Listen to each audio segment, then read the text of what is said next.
For the first time, Americans today are not free to say what they think. If they say something deemed offensive or insensitive or, worst of all, hate speech, they may be in serious trouble. They may be punished for violating the unholy commandments of the 90s, commonly known as political correctness.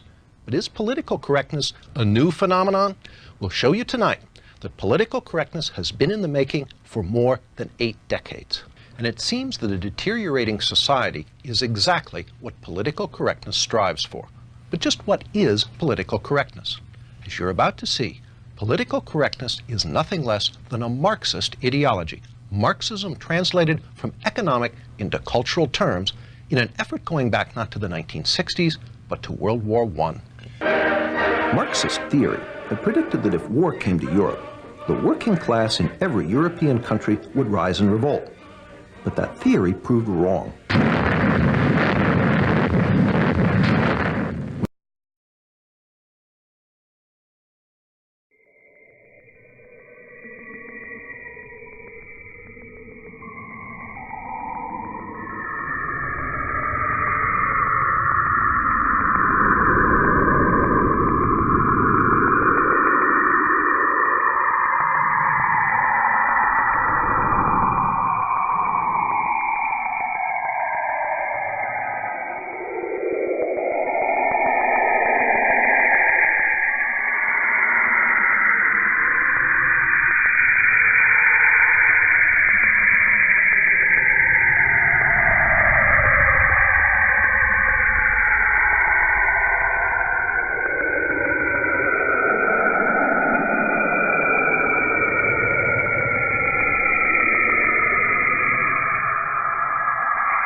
Despite the fact that Marxism made headway in terms of policy in the United States and other Western European countries in the early part of the 20th century, orthodox Marxists had a major problem by the end of the 1910s. The actual worldwide Marxist revolution really hadn't ignited. Not only hadn't it happened, workers had spent the better part of 5 years murdering each other en masse in World War I. Marx's dialectical prophecy had been proved false. But just because Marx's dialectic materialism had been proved false, and just because soon the new Soviet Union would be slaughtering its own citizens at record rates, didn't mean that the Marxist intellectuals were going to give up on worldwide revolution. That was where Antonio Gramsci and Georgy Lukács came in. Gramsci was an Italian socialist who saw tearing down society as the necessary precondition for the eventual victory of global Marxism. Marxism simply hadn't won because men were weak. And men were weak because they were the products of a capitalist society. Man is above all else mind, consciousness, Gramsci wrote in 1916. That is, he is a product of history, not of nature. There is no other way of explaining why socialism has not come into existence already. Lukács built on Gramsci, deciding that Marx's dialectic materialism wasn't really a prophetic tool for predicting the future. It was a tool for tearing down society itself. Simply destroying the status quo in the minds of the people would bring Marxism. Lukács's view was so influential that, for a time, he actually became Deputy Commissar of Culture in Hungary, where he proceeded to push a radical sex ed program encouraging free love and rejection of morality. In that role, he tried to live out his ideology of destruction. I saw the revolutionary destruction of society as the one and only solution. A worldwide overturning of values cannot take place without the annihilation of the old values and the creation of new ones by the revolutionaries. Fortunately, the people of Hungary weren't nuts, so they dumped him. That left Lukács unemployed, but not for long. Felix Weil was a young radical from Frankfurt, Germany, and a devotee of Marx. He, like Lukács, saw the problems of implementing socialism, namely that nobody really liked it very much. But like most of today's lefty college students who live off their parents' money while preaching the downfall of the capitalist system, he was rich.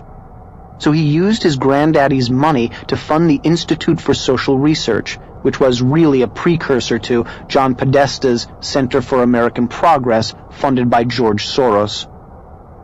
To staff this new institute, which quickly became known as the Frankfurt School, Weil brought in, along with Lukács, a Marxist philosopher named Max Horkheimer. Lukács didn't last long, but Horkheimer did. At the Frankfurt School, he coined a term that would embody the whole corrupt philosophy of his fellow travelers' mission to destroy society and culture using the Marxist dialectic: critical theory. Critical theory was exactly the material we were taught at Tulane. It was, quite literally, a theory of criticizing everyone and everything everywhere. It was an attempt to tear down the social fabric by using all the social sciences: sociology, psychology, economics, political science, etc. It was an infinite and unending criticism of the status quo, adolescent rebellion against all established social rules and norms. Critical theory, says Horkheimer, is suspicious of the very categories of better, useful, appropriate, productive, and valuable as those are understood in the present order. So, if you liked ice cream better than cake, or thought a hammer might be more useful than a screwdriver in a particular situation, you were speaking on behalf of the status quo. The real idea behind all of this was to make society totally unworkable by making everything basically meaningless. Critical theory does not create. It only destroys, as Horkheimer himself openly stated. Above all, critical theory has no material accomplishments to show for itself. No wonder my thought upon graduating was that getting a job was selling out. When Horkheimer took over the Institute in 1930, he filled it up with fellow devotees of critical theory like Theodor Adorno, Erich Fromm, and Herbert Marcuse. Each agreed with the central idea of critical theory, namely that all of society had to be criticized ad nauseum, all social institutions leveled, all traditional concepts decimated. Marcuse later summed it up well. One can rightfully speak of a cultural revolution since the protest is directed toward the whole cultural establishment, including the morality of existing society. What we must undertake is a type of diffuse and dispersed disintegration of the system. All of these boring and bleating philosophers might have faded into oblivion, as so many Marxist theorists have, but the rise of Adolf Hitler prevented that. With Hitler's rise, they had to flee. Virtually all of them, Horkheimer, Marcuse, Adorno, Fromm, were of Jewish descent, and they had no place to go, except the United States. The United States' tradition of freedom and liberty, its openness to outside ideas, and our highest value, freedom of speech, ended up making all America vulnerable to those who would exploit those ideals. We welcomed the Frankfurt School. We accepted them with open arms. They took full advantage. They walked right into our cultural institutions, and as they started to put in place their leadership, their language, and their lexicon, too many chose to ignore them. And the most dangerous thing you can do with a driven leftist intellectual clique is to ignore them. We always feel that our incredible traditions of freedom and liberty will convert those who show up on our shores, that they will appreciate the way of life we have created. Isn't that why they wanted to come here in the first place? We can't imagine anyone coming here experiencing the true wonder that is living in this country and wanting to destroy that. But that's exactly what the Frankfurt School wanted to do. These were not happy people looking for a new lease on life. When they moved to California, they simply couldn't deal with the change of scenery. There was cognitive dissonance. Horkheimer and Adorno and depressive allies like Bertolt Brecht moved into a house in Santa Monica on 26th Street, coincidentally the epicenter of my childhood.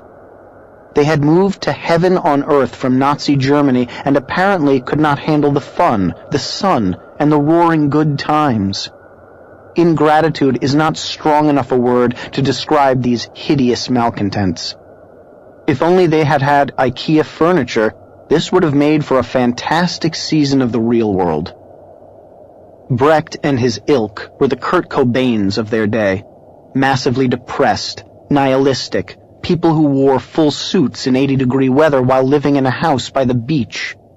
As Adam Cohen wrote in the New York Times, these were dyspeptic critics of American culture. Several landed in Southern California, where they were disturbed by the consumer culture and the gospel of relentless cheeriness. Depressive by nature, they focused on the disappointments and venality that surrounded them and how unnecessary it all was. It could be paradise, Theodore Adorno complained, but it was only California. Adorno was wrong. It was paradise.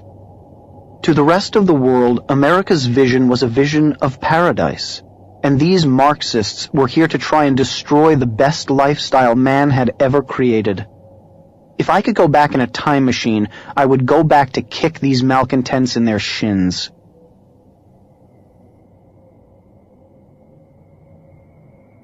Members of the Frankfurt School had some American allies, men who had accepted the Roosevelt-Wilson synthesis of Hegel and Marx and who were now looking for the next step.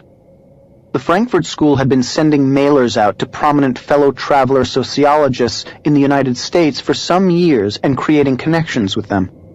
Meanwhile, Columbia University's sociology department was dying. They needed new blood, and they liked what they saw in the Frankfurt School. All the Frankfurt School had to do was to get into the country, and they'd take their place in the hallowed halls of American academia. Fortunately for them, there was an organization called the Institute of International Education, specifically devoted to helping fleeing scholars from Germany. The man who held the post of Assistant Secretary of the Emergency Committee in Aid of Displaced Foreign Scholars was one Edward R. Murrow, who helped ship in many of the Frankfurt School's greatest minds. Later, Senator Joe McCarthy would try to pillory Murrow in revenge for Murrow's coverage of the McCarthy hearings by citing Murrow's involvement with the Institute of International Education, but by then, McCarthy was finished. In any case, once in the country, the Frankfurt School was almost immediately accepted at Columbia University. It was a marriage made in hell. With their tentacles affixed to the institutions of American higher education, the Frankfurt School philosophy began eking its way into every crevice of American culture. Horkheimer's critical theory became a staple of philosophy, history, and English courses across the country. Horkheimer himself took his show on the road, from Columbia to Los Angeles to the University of Chicago. Meanwhile, Erich Fromm, one of the Frankfurt School's main thinkers, was pushing cultural Marxism through psychology by blaming Western tradition for the rise of Nazism and the rejection of Marxism. This was a fiction, of course, convenient rewriting of science to meet a political agenda. Leftists today still call their opponents Nazis on the basis of this flawed and inane psychoanalysis. Early on, Fromm embraced the ideas of Frankfurt School fellow Wilhelm Reich, who felt that psychological problems largely stemmed from sexual repression, and said that sexual liberation from societal mores could cure large numbers of people. Reich, whose psychoanalysis included disrobing his patients and then touching them, helped place the foundations of modern feminism, arguing that the repression of the sexual needs creates a general weakening of intellect and emotional functioning. In particular, it makes people lack independence, willpower, and critical faculties. Marriage, he wrote, ruins lives. Marital misery, to the extent to which it does not exhaust itself in the marital conflicts, is poured out over the children. Fromm also expanded on the parenting ideas of Lukács and John Dewey, who rejected parental authority, telling parents to stand by and let their children reinvent the wheel through experience. Fromm's philosophy was imbibed by a young socialist student named Benjamin Spock, who would go on to shape a generation of parents with his child-rearing book, The Common Sense Book of Baby and Child Care, which helped launch the self-esteem movement. At the same time, Frankfurt School scholar Theodor Adorno was sliding Marxism into the American consciousness by attacking popular trends in the world of art. First teaching at Columbia and then later at Princeton, he argued that television and movies were problematic because they appealed to the masses, but television and the movies weren't catering to the public tastes. They were shaping them, Adorno argued. Popular art and culture had destroyed true art, which is always used for revolutionary purposes, he said. All popular art, therefore, had to be criticized as a symptom of the capitalist system. All art had to be torn down. Performance art and modern art found their philosophical foundation in Adorno. The long line stretching from Piss Christ to Karen Finley smearing herself with feces to Susan Sarandon celebrating being hit with transsexual projectile vomit all had its roots with Adorno. This nihilistic influence in art, reinforcing the destruction of cultural norms, means that many grown adults have never experienced an epoch in which the transcendent and the innately beautiful have been celebrated as the artistic ideal. And it all started because a rat pack of Nazi-fleeing depressives couldn't appreciate leaving the world's most oppressive place for the world's most spectacularly free and beautiful place. Santa Monica. Google it. It takes a sincerely deranged soul to want to deconstruct the good life and the optimistic citizenry in order to create mass intellectual and spiritual misery. But that's exactly what they did. And as they constructed their philosophical dystopia, all the pieces of the modern leftist puzzle began falling into place. But all of these major contributors to the Frankfurt School of Thought paled in comparison to Herbert Marcuse, the founder of the New Left. Marcuse joined the Frankfurt School in 1933 and quickly became a leader of the movement. After he moved to the United States and became a citizen, he was hired by FDR's Office of War Information to create anti-Nazi propaganda, despite his Marxism. He also worked in the Office of Strategic Services, the pre-CIA OSS, and the State Department, where he worked to prevent the United States from pushing Germany away from democratic socialism. He taught at Columbia, then Harvard, then Brandeis, and then, finally, at the University of California in San Diego. He really hit his stride in 1955, however, with the publication of Eros and Civilization. The book essentially made Wilhelm Reich's case that sexual liberation was the best counter to the psychological ills of society. Marcuse preferred a society of polymorphous perversity, which is just what it sounds like, people having sex every which way with whatever. It wasn't so much the freshness of Marcuse's message that made the difference, it wasn't a fresh message, as his timing. The kids brought up with Fromm and Freud and Spock were coming of age. The misplaced guilt of the greatest generation brought forth a new generation free to embrace Marcuse.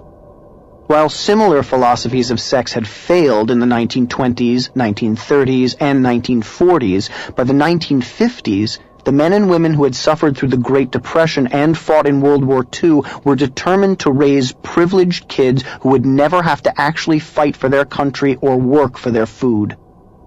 The result was a group of kids ready and able to participate in the sexual revolution promised by the Frankfurt School.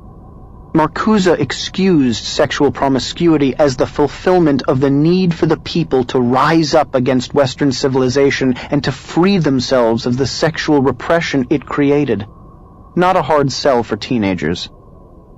It was no wonder that in a very real sense, his followers believed they were doing something special when they made love, not war, a slogan attributed to Marcuse himself.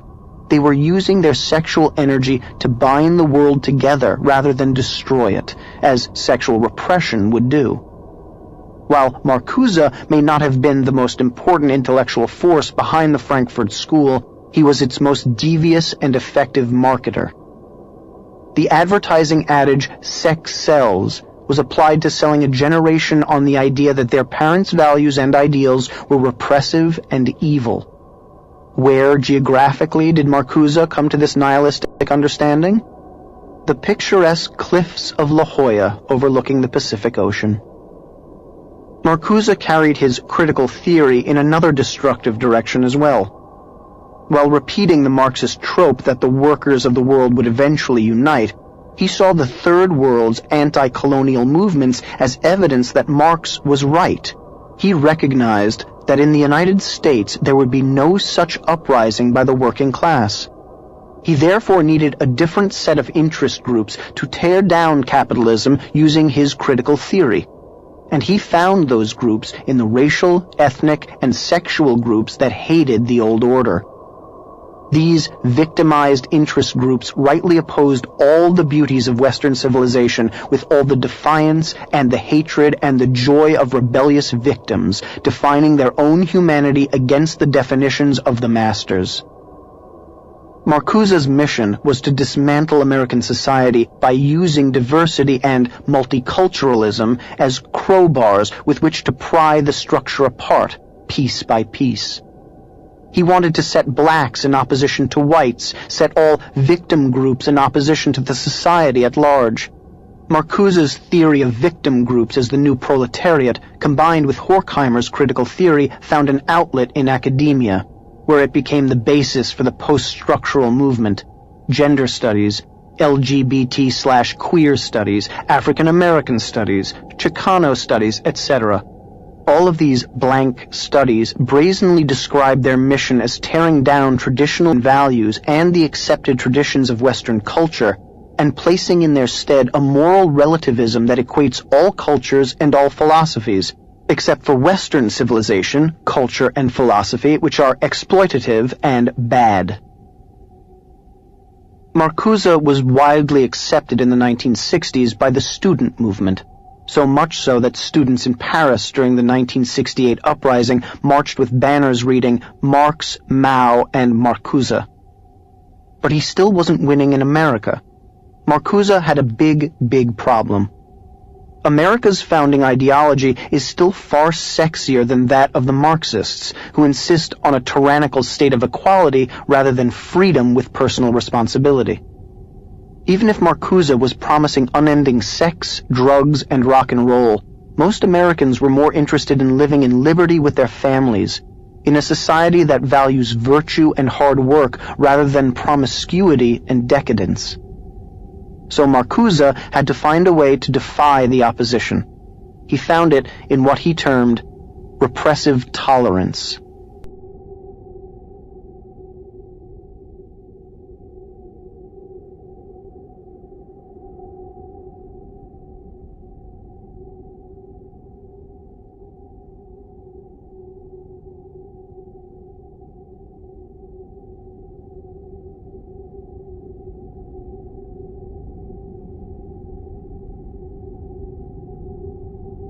In 1965, Marcuse wrote an essay by that name in which he argued that tolerance was good only if non-dominating ideas were allowed to flourish, and that non-dominating ideas could flourish only if dominating ideas were shut down.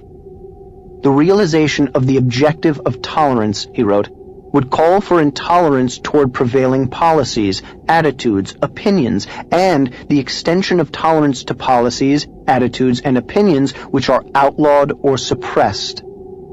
America was experiencing a repressive tolerance under which dissenting viewpoints were stifled. What it needed was partisan tolerance. In other words, if you disagreed with Marcuse, you should be forcefully shut up, according to Marcuse. This made political debate very convenient for him and his allies. This totalitarianism is now standard practice on college campuses, in the media, and in Hollywood, the very places that the Frankfurt School sought to control. The First Amendment, the same instrument that allowed the Frankfurt School to land on our shores and express their pernicious ideas in freedom, was now curtailed by those who had benefited from it. Marcuse called for a tyranny of the minority, since the tyranny of the majority could not be overcome without a total shutdown. There's another name for Marcuse's partisan tolerance: political correctness. In fact, the term political correctness came from one of Marcuse's buddies, Mao Zedong. Mao used the term to differentiate between those who had scientifically correct views and those who did not. Those who did were termed politically correct. In 1963, just 2 years before Marcuse's repressive tolerance, Mao came out with an essay entitled, "Where Do Correct Ideas Come From?" In that essay, he argued that the Marxist society determines correct ideas, and all incorrect ideas must be put out of their misery. Mao thought it, Marcuse thought it, and his ideological heirs thought it and still think it. Hello, neighbor. And so Marxism came stealthily to our shores, squatted here, planted its roots, and grew like a weed, all before we even noticed it. It happened at the university level and at the governmental level and at the media level. We didn't notice because we couldn't read the rhetorical garbage these jokers were spewing, and we didn't think it was important. Our Constitution survived a revolution and a civil war and 2 world wars. Why should we worry about a few German eggheads? Especially since America was economically thriving under such oppression. The foundations of the complex had been built, but we still couldn't see the complex itself. The complex was hidden under paragraphs of obscure text and in college curricula at places like Tulane University, under the unlikely auspices of American Studies. Talk about a wolf in sheep's clothing. It all seemed so benign, and we figured that if college students went off and had sex and did drugs and engaged in teenage rebellious decadence, oh well, they'd eventually come back to the Constitution just the way their parents had. We slept while the other side armed, and while we snoozed, they secretly stole away our defensive weaponry, our allegiance to the Constitution and to freedom of speech and opinion. It was only when they fired the first shots over our bow that we noticed we were unarmed, and that they had weaponized the cloudy bacteria of their philosophy into full-bore ideological anthrax, ready to deploy on a moment's notice. The line was becoming clear. Marx and Hegel had paved the way for the progressives, who in turn had paved the way for the Frankfurt School, who had then attacked the American way of life by pushing cultural Marxism through critical theory. The Frankfurt School thinkers had come up with the rationale for radical environmentalism, artistic communism, psychological deconstruction of their opponents, and multiculturalism. Most of all, they had come up with the concept of repressive tolerance, aka political correctness. They had penetrated the academies. My American Studies program at Tulane had far more Adorno and Gramsci and Horkheimer and Marcuse than Twain or Jefferson or Lincoln. There was some trickle-down intellectualism going on. All the college students who worked through these programs and took swigs from the Frankfurt School bottle labeled "Drink Me" shrank mentally and ended up as parts of the complex. But that didn't explain how American society as a whole was taken over by this stuff. I just couldn't understand it. How did Frankfurt School philosophy, which is obviously complicated, highfalutin stuff, become a mass psychosis? How did this outsider's philosophy penetrate our hearts and our minds? How did the complex, which was a huge philosophical system designed to take America head-on, recede into the background so much that a few decades later, we can't even recognize that it exists?